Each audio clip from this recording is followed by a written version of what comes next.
какой-то. Но, в принципе, к Нурсултану Абишевичу никаких претензий нет. Жанаузен. 30 лет у власти, подавляемая оппозиция любыми путями.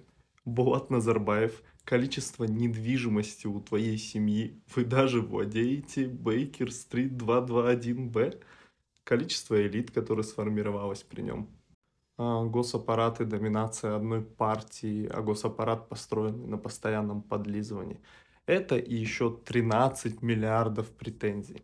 Кстати, про то, что все подряд переименовывалось. Нурсултан Абишевич, Да. я не знаю, насколько он там при чем. Ну, типа, у нас, знаешь, это, как говорится, король не слышит о том, что говорят о нем на рынках.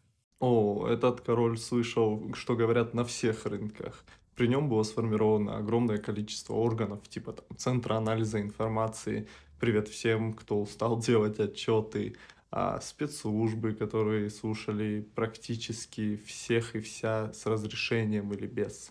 Да и в целом удивительно предполагать, что чиновники решили делать и все переименовать просто так от большой любви к нему. Даже если они делали это исключительно самостоятельно, очевидно, что они получали за это какие-то бонусы, потому что такой метод подлизывания высшей власти очень хорошо, значит, работал, если это происходило. 5 секунд рекламы, поставь лайк и подпишись. До 20 тысяч подписчиков осталось совсем чуть-чуть, и на этом видео нужно набрать хотя бы 1000 лайков.